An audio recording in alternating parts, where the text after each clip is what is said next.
From the time we were younger, the main commercials you see is like Save the Children. We need more commercials showing international hubs. A lot of individuals also think, oh, safety. And I tell people, I feel safer in most of the African countries I have been in than I feel in Washington, D.C. What really triggers you to say, no, America, I've been there, done that, wore the t-shirt, I'm done? I find peace in Africa. But when you came, what opportunities have you seen that's here? You're doing yourself a grave injustice, especially as an African American, if you've never put your feet on African soil. What would your advice be to some of them in America that are feeling like, how am I gonna get out? Book the ticket, save more, travel more.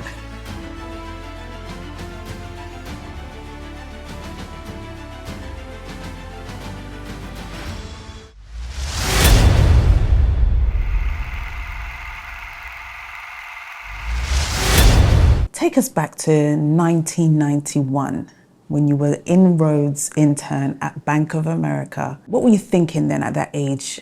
How young Jamille, what you would become in the future? I'd like to pretend that young Jamille was as serious as that statement sounds, being an intern with Bank of America. But at the time, well, I didn't consider myself lucky to be there, but I did consider myself somewhat amazed at the step, and I'll tell you why. I like to be very frank and transparent. So I loved my high school. That particular day, I was kind of roaming the halls, probably asked to use, the accommodations. Okay. And I saw someone in the cafeteria speaking to a group of minority students. And my high school was a predominantly white school. Okay, so where was it? Oh, in Atlanta, Georgia. Okay. And I thought to myself, a lot of people that look like me in this cafeteria, and I'm not in there. Right. And so I kind of snuck in.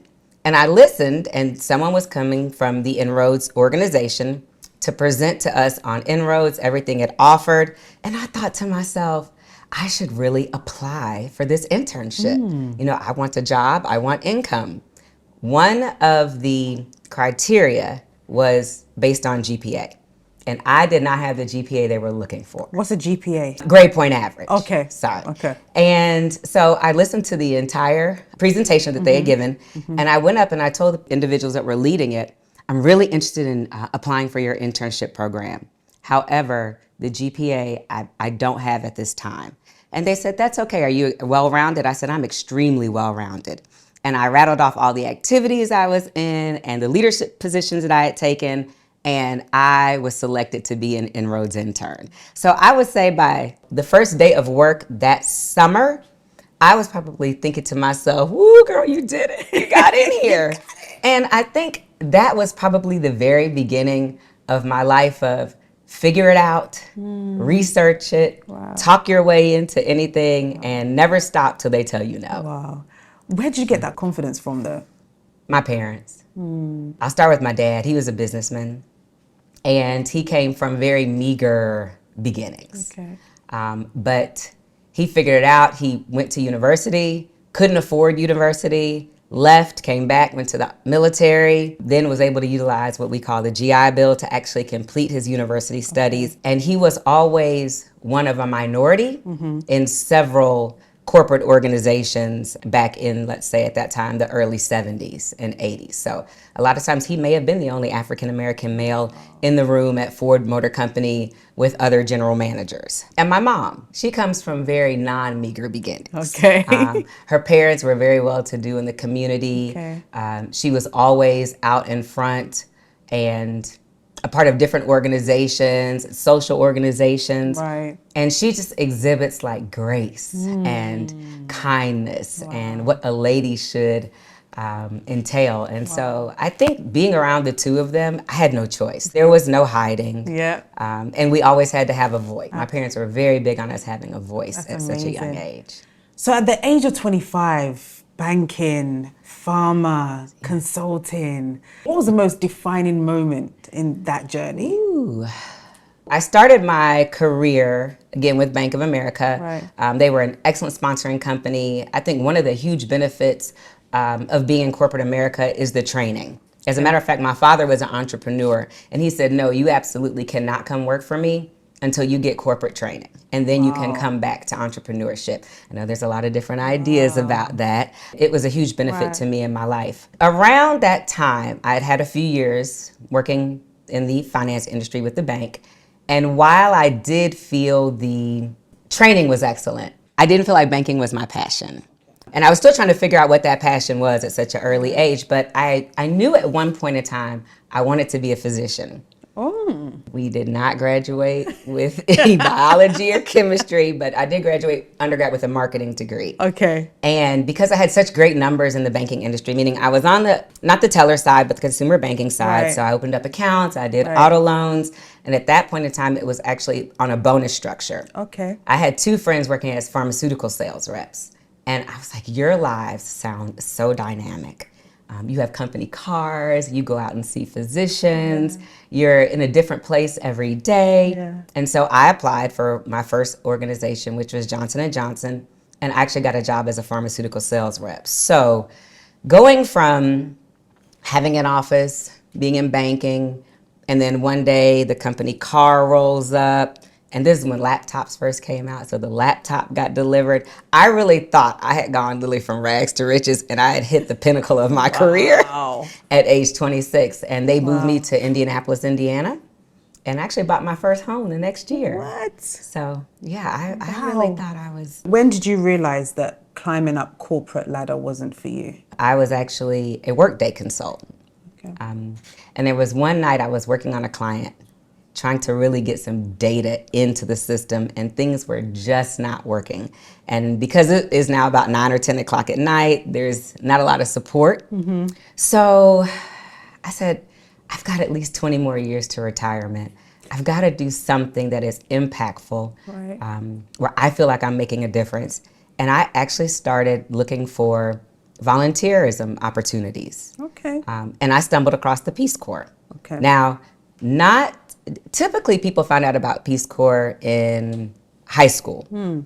I don't know where I was during high school or college when they came to present, possibly.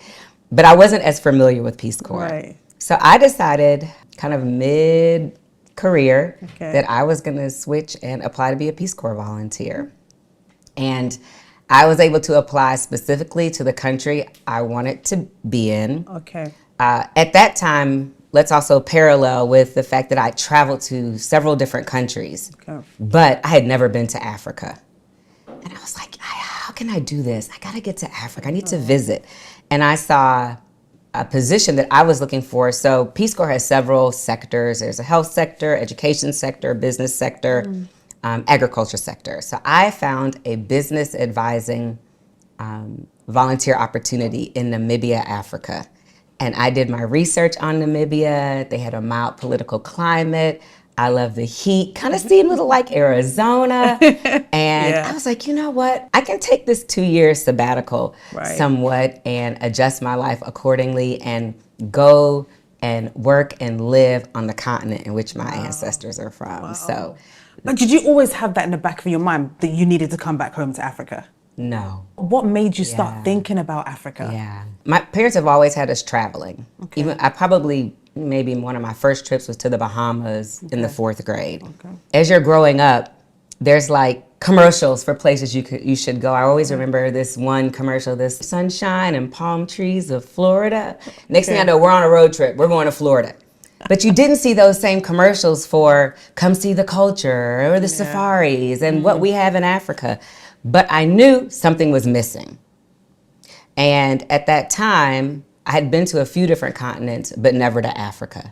And so as an African American, I felt the need to put, again, my feet on the soil that my ancestors are from. And what better place to do my volunteerism than with people that should look like me, be like me. But what did your friends say when you told them, I'm going to Africa for 2 years? Most were amazed. It was 95% met with positivity, except for my sister. She did not understand why I was going to be a hippie and go be a volunteer in the middle of my career. And it was the cutest thing ever, but it was also compounded with the fact that she was about to get married. And I think there was a bigger fear that I would not be at the wedding. Now, I was 100% at that wedding, and I was maid of honor. But I think a lot of my friends really were like, really? And I have always had a very full personality. So they were like, well, I'm not surprised. Jamille's decided she's moving to Africa. I guess she's going to Africa. Yeah. When I got there, I think what I was met with was, in a sense, a little disheartening, but more of this was the right move. Because when I got to Namibia, people wanted to know where I was from in Africa. And I didn't have an answer for them. Wow. And that just kind of solidified the decision. So in the beginning, I would say, So they knew you were African. Like your ancestors are from the continent. Yeah, so clearly you have to know where you're from. Yeah. So that goes back to a lot of, African American history versus African history. So I had to kind of explain. I'm like, well, count 1, 2, 3, 4, 5, 6, 7 slave ships back and throw a dart. And it was a very unsettling response to have to give a lot of the time. One of the beautiful things about Namibia, and I have to give a special shout out to Okahandja, Namibia, because that was my first family and my first African family, is they just allowed me to be Namibian American. Wow. They're like, yeah, we'll take you. You belong to us now. Wow. And then it wasn't until I moved to Ghana that I actually got my African ancestry done. Okay, and what did it say? Yeah, that was big. At the time, I was the Director of Management and Operations for Peace Corps Ghana. Okay. I had the most amazing Ghanaian staff. I mean, I literally loved to come to work every day because of the people I worked with. Oh. And the only 3 Americans were myself, my country director, and the programming director. Everybody else, I was learning from my cons, my fantes, my guys. Don't let me leave out anyone. Wow. So towards the end, maybe in the middle of my time here, I did do my African ancestry, and my dad's side came back a Khan. Really? Yes. And they said they couldn't pin down Ashanti, Fanti, but we can tell you a Khan. And so I was like, oh my, it was a very pivotal moment. The first one was when I first put my feet on the ground in South Africa on the first flight I ever had. But then this time I was like, oh my gosh. Wow. Of all the 50 plus countries I could be from, I'm living in the one that my paternal side is from. So I sent an email out to the staff and just kind of showed them the letter. And then all the Akans came forward and I got renamed. And then I did an Ashanti photo shoot. Wow. So you're Fanti. You think I'm Fanti? You're direct. I think one of your engineers here just said the same thing. So now I need to go do some research and find out and dig a little deeper. Absolutely. Coming back home and being one of the first from probably your generation that came back, how is that feeling like? You do feel like you're doing something powerful and dynamic and something that a lot of other individuals are not doing. Again, the path that I took was becoming a foreign service officer. So during my time as a volunteer, I knew post my volunteerism I was going to switch from the private sector to the public sector and probably start a government job in DC or somewhere of the sort.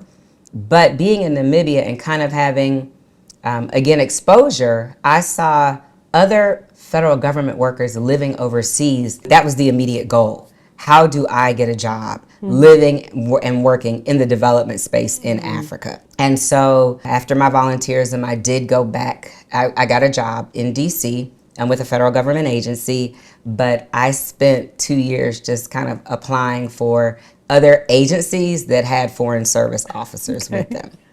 And I just got really lucky. I interviewed before the pandemic, kind of had to ride the pandemic out a little bit. And then when I found out, they were basically telling, the agency I'd interviewed with was saying, hey, if you're overseas, time to go back. I'm like, oh, well, if you're going back, it's time for me to go back too. So let me kind of reconnect with the individuals I was speaking with, and it just so happened that there was an opportunity in Ghana. And I'd never been to West Africa before. I'd been to several countries in the southern part of Africa. And I think, again, most of my friends, some had traveled here. And then through Peace Corps, I was meeting more individuals that finished their volunteerism and decided to stay on the continent. So it just became like, yeah, this is where we're going.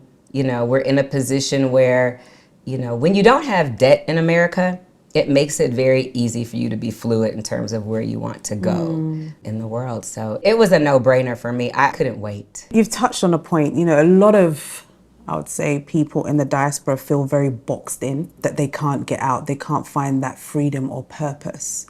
And you were able to maneuver to be free, to be able to travel to a destination that you really wanted to come home to. What would your advice be to some of them in America that are feeling like, how am I going to get out? In terms of just like visiting, book the ticket. I feel like the biggest question I get now is, oh, the flight ride's so long. I'm like, seriously, people, you get on the plane at night. You sleep. You sleep. You have, whatever food, beverage you would like. And honestly, I prefer the international flights, domestic flights. Right. I don't particularly like a lot of turbulence. And I find, particularly on my carrier of choice, which is Delta, that sometimes the flight will take off and I don't even feel it. Yeah. One of the things that I can appreciate over the last, I'll say, 10, 15 years is the way, and it probably started more so with like music and media, is just, the commercialization and the media support around Africa in general. Okay. And I think that encourages a lot of people to come. And then a lot of individuals also think, oh, safety. And I tell people, I feel safer in most of the African countries I have been in than I feel in Washington, D.C. Or I feel like Atlanta's a little safer. I'm biased. I'm from there. But, I mean, going back to D.C. to live for the last 2 years was a little bit of a shocker at some points. Yeah. We have more weapons in America. Yeah. So you tend to hear more gunfire when you've lived in a country like Ghana that is so peaceful and that has a no handgun law, that, you come home and you're like firecrackers or whatever. It kind of jars you for a second. Right. But I think, again, if I go back and I talk about the safety and the culture and the people, I'm like, you're doing yourself a grave injustice, especially as an African American, if you've never put your feet on African soil. I mean, there's a whole world out there that you just don't know about. And take the opportunity to expose yourself to one of the 50 plus countries. I mean, you're talking hundreds or thousands of languages, different cultures, different landscapes, different people, different opportunities. So yeah, just don't stay over there with the DR. I love the Caribbean. I've been to some parts of Asia and Europe, but this continent is where it's at. Yeah, I love that. But when you came, what opportunities have you seen that's here? Being a part of the development space, it does make it easy for you to see a need just in terms of overall services, road servicing, food services, economic growth and development, not so particularly in Ghana with regards to democracy, but some places democracy and governance as well. With Ghana, I don't know if I'll go back into my entrepreneur days. We're still figuring that out in this journey. But roads and servicing here, I would love to see, huge improvements in that area, especially as a country that so values tourism. And being able to have people come and get them to our tourist sites expeditiously, I would say. What do you think the diaspora underestimates about Africa when they come in? Definitely the opportunity. Okay. I think safety as well. Okay. But why do you think they think that Africa is not safe? From the time we were younger, the main commercials you see is like save the children. We need more commercials showing international hubs and agriculture and development and farming. Right. And I would love to see commercials showing all of the major important tourist attractions, like in Ghana specifically, like on TVs in America, maybe not just kind of like as a social media clip, either on my IG or my Facebook, but to really show, how we've captivated, what's happened over history.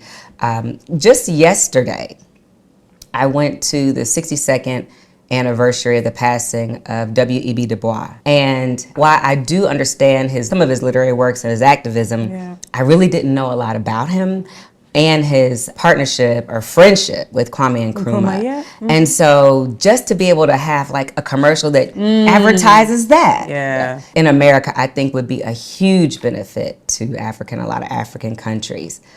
Personally, I think as a diasporan living here, it is my job to also positively kind of publicize a lot of the things I do or see or wonderful attractions, not only in Ghana, but in any African countries that I visit. For one of my monumental birthdays, I was actually living here.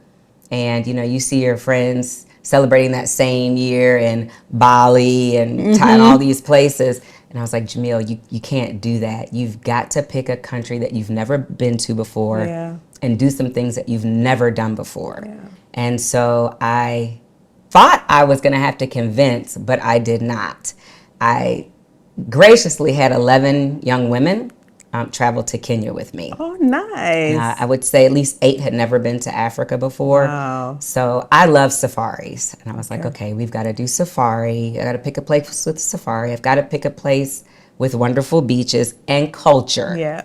And because I had never been there before, Kenya did provide that. But let me also say, I have probably had over 35 visitors easily come and visit me personally during my time in Ghana. That's amazing. I will retire on the continent for sure. Wow. There's no question about it. Wow. Do you feel accepted? I've heard different stories of African Americans come in and they feel like they're not being accepted. What has been your experience since you've been here? I feel at home here. I also think when you come to any foreign country, it's always going to be what you make it. When I initially came and I was a part of the embassy community, I had my embassy friends. I had other individuals in the diaspora that were here. I had my Divine Nine group, and I also made every effort to build my Ghanaian community. I mean, if you remember the day we met, it was at the Ghana Food Festival, I think 2021, December. I hadn't even been here that long. I think you and KOD were on stage. And I looked at her and I said, that must be the epitome of what grace and statue of a Ghanaian woman looks like. And I came up and was like, hi. Yes, Jamille. I remember. But, if you don't come out and you don't network and you don't meet people, how will you build your communities? Right. Because it's true, it takes a village. Right. So I rely on all my people to ensure that, my life is fulfilled, both personally and professionally, anywhere I go. And I think there was a big growth for me in terms of that in Ghana, because even though when I was in Namibia, it was in a volunteer position, this was actually combining true foreign service professional work and personal and professional here at the same time, kind of rooting myself here in Ghana.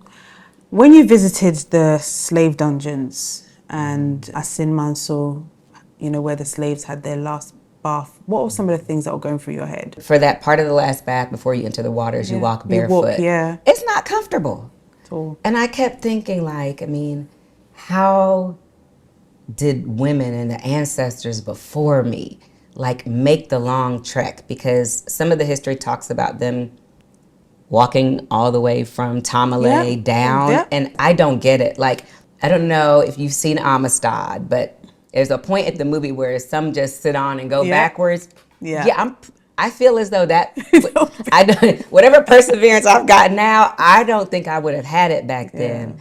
One of the things I love about Ghana is some of the tour guides. They get into a character. They make you feel, like you're there. And so it was a bit solemn. And I waited until my sister visited to do that tour. There wasn't any crying for me, but there was more of just an emotional pay homage, because everybody has their lot in life. And I mean, I got a good one.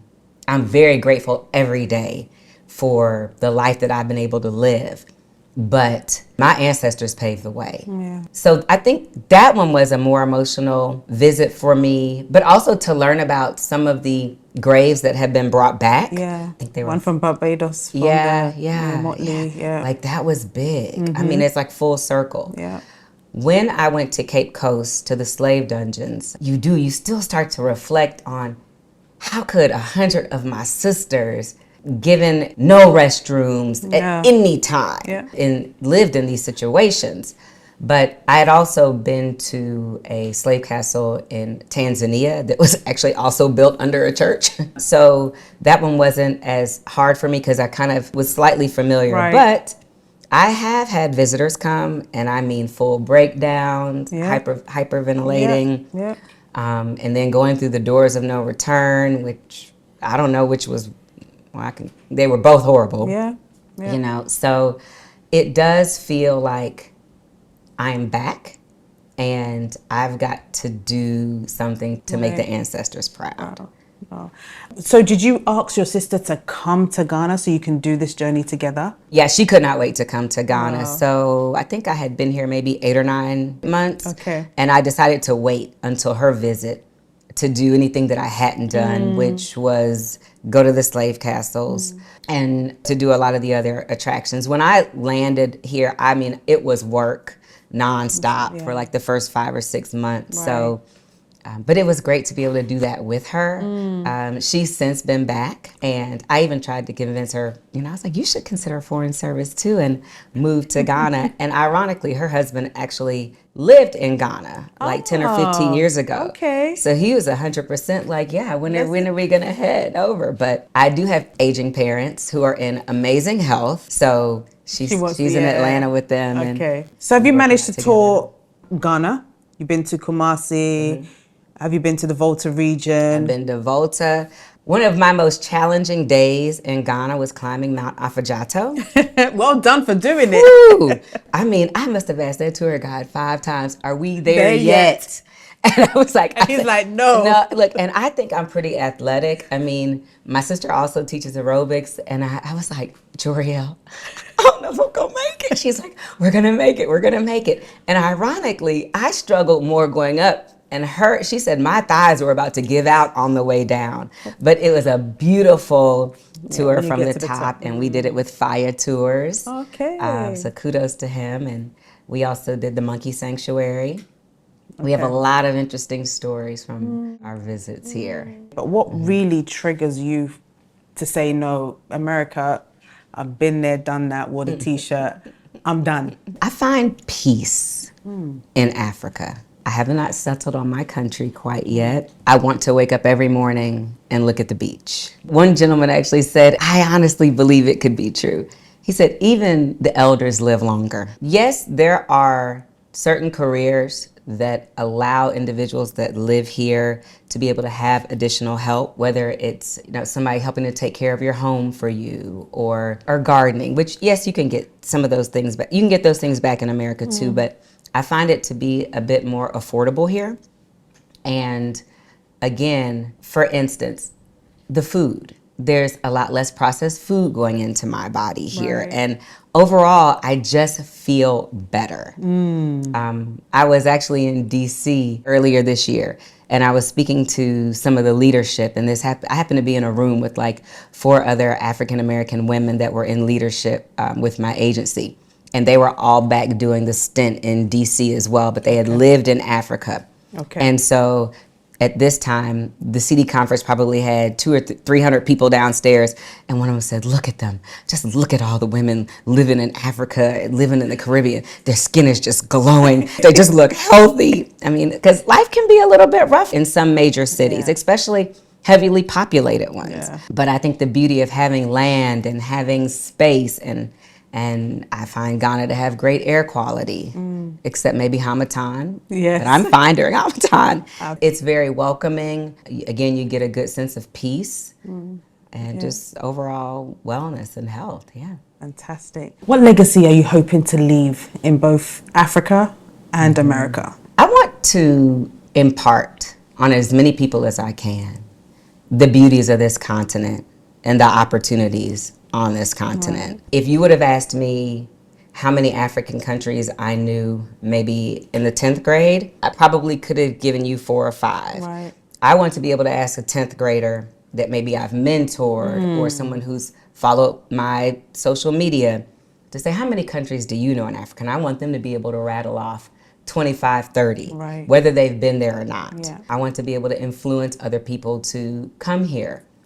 When I was younger, my parents, I know they went to Morocco and Spain in like one visit, but as a family, we hadn't come here yet. And when I told my sister this time that I was moving to Ghana, at this point I have 2 nephews who are like, at that time they were, let's say, 4 and 6. Aww. And one morning, because my mom was a huge Pan-Africanist, so she still has like baskets and, African music items and drums. And so my little nephews, they wake me up. I remember this so vividly at 8:30 in the morning. And my sister comes in. Her voice is also loud. And they are singing, Ghana awaits you. Ghana awaits you. And I was like, what is happening? Oh my goodness. And it was the most adorable thing in the world. But now my nephews, they know Titi lives in Africa. And the oldest one now says Titi lives in Ghana. So my goal is to get them here in the next 2 or 3 years. I mean, they're younger, so I want them to be able to kind of appreciate the trip. Of course. But to really be able to influence those around me to say, hey, if I never thought about going to Africa, I'm going because, Jamille went, or wherever Jamille went, it looked like it was a great time. Yeah. In terms of a legacy kind of regarding mentorship, I want to leave something where the individuals that I've impacted on the continent say, well, when I met her, my life was great, but now maybe something she's done or some type of training she's taught or just how she's made me feel has made my life better. Right. Outside of being a business advising volunteer, I chose to mentor 6 young women. Okay. And I told them, if you stay in contact with me, I'll do my best to give you whatever type of resources that you could need. And so one young lady in particular, I don't think she's ever gone more than a month without messaging me. Wow. She completed high school during the pandemic, and it was tumultuous. I mean, there was an opportunity for internet in the homes. Wow. We fell behind. We had to kind of, they call them upgrade their courses. Okay. I turn around and she has gotten into university. Wow. I was like, she comes from more of a disadvantaged background. So financially, we got to get this figured out because I had resources. I had a dad who said, you will go to university and no, you won't work because learning and graduating is your job. Wow. So if I can leave any type of legacy to an African student, it is to bring them along and to help their lives further more than maybe it wouldn't have if I wasn't a part of it or hadn't been able to be aligned with them. What would you say to those who fear losing a stable job and coming to Africa? If you don't have savings, you should fear losing your stable job. I mean, it's not inexpensive here. And things don't just magically happen or sometimes happen at the rate at which you want them to. Now, if I could tell my 16-year-old self something, it would be, yes, have a savings account, but have 2 and have one that you never touch. I don't care if it only gets 10 CDs a week or 10 CDs a month. Even put it in an institution you don't have a card for. Right. Make sure that money goes there. And then have the one that, mommy needs a gift or anniversary that you can touch. And to make sure that you have a nest egg and a savings. Because I'm here now technically as a private citizen. Yeah. And if I hadn't prepared myself, if my parents hadn't prepared me financially, I wouldn't be able to be here now and say, okay, well, these are all of the industries you've worked in, and these are the positions you've had, and these are the skill sets that you are going to try to make you will make transferable while you figure out what you want to do in this beautiful country. And so I think anyone who's coming here, if they're giving up their position in America, they need to have a plan. But work your plan and make it happen because it will be every bit of worth it. Yes, absolutely. I would also say come visit 2 or 3 times before you give that plan up. Come during December, it's amazing. But also come 1 or 2 times when it's not the holiday. Yeah, absolutely. There's a lot of shock. There's a lot of shock. But there's also shock when you go back to the States too. So, you have to kind of pick your poison. What food or cuisines or travel moments changed your worldview? I went to a restaurant once on the beach here and I was asking, can I have this? And in my beautiful Ghanaian fashion, true to form, oh man, we don't have that today. One. I said, okay, well, may I have this? Oh, sorry. It just run out. We don't have this. I said, sir, what do you have today? Exactly. And so he says, well, we have tilapia. I don't eat tilapia. Okay. And then I said, okay, well, he said, we have grilled tilapia. Okay, my friend said, oh, the grilled tilapia is good. And then he tells me what he's going to pair it with, salad and fried rice. Okay, that's fine. Ghana's tilapia has changed my life. I eat tilapia. No yes, way. And it's the only country I eat it in, and it is amazing. And if I can have some banku, it'll be a great day. Oh, wow. I don't know. Something just hasn't gone right with my tilapia experiences in America. It's mushy or it's not flavorful. Is that your favorite Ghanaian cuisine? That is my favorite Ghanaian cuisine, and I wasn't used to West African cuisine. I have really had to put my big girl pennies on with the spice barometer.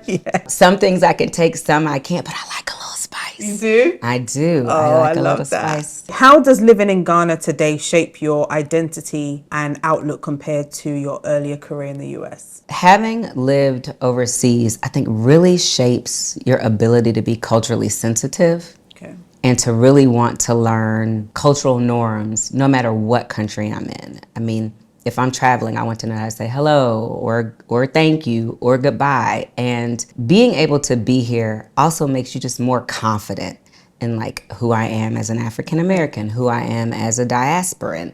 And those are things I knew nothing about in my early career because I had no exposure to it specifically. And so those are maybe some of the teachings or values or insights that I would like to give others who maybe are earlier in their careers and trying to navigate what the next 10 or 15 years of my life should look like, both professionally and personally. So if you had to leave one final message to diasporans out there about culture, courage, and career, what would it be? Put your feet on the soil that your ancestors are from in the very near future, because it really helps define who you are. The other thing I would challenge diasporans to do, if you don't know, is to do your ancestry. That's fine, but there's also companies that do just African ancestry, which was of extreme interest to me, so that you can know where your roots are. And if someone actually says, well, where are your people from in Africa? I can say, oh, my paternal side is from Ghana and my maternal side is from Sierra Leone. How can diaspora bridge the gap between professional success and community impact? Right now, we have what's called the Divine Nine, which are African American sororities and fraternities. The first one is mine. I'm a member of Alpha Kappa Alpha Sorority Incorporated. What was your sign? Okay. And we were founded in 1908 on Howard University. So in Ghana, we do have a big presence. There are 5 fraternities for men and 4 for the ladies. Okay. And one of the things that I love about my Divine Nine community here is that we really come together. Like the women, we do community service projects together where usually at home your sorority does a project and I do my own. Okay. But there's a real sense of D9 family and partnership here. And the main focus of sororities and fraternities is community involvement and giving back to the community. From a professional perspective, you know, you can always find volunteer organizations or find us as a diasporan community and partner with us.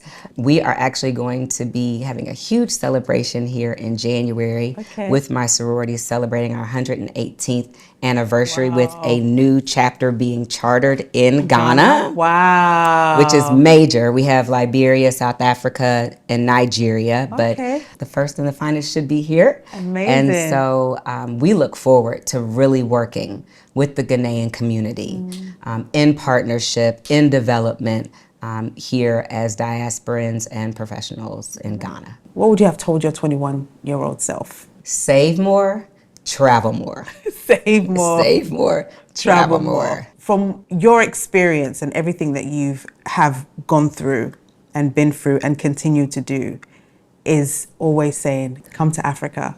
You just put your foot in the soil. You have to test it. You can't explain it. Someone told me, people will never understand what you went through as a peace volunteer unless they were one. People will also never understand what it feels like to put your feet on African soil until you've done it. And I mean, I applaud Ghana wholeheartedly for the year of the return, beyond the return, because this is perfect advertisement for why you should come here and experience the continent.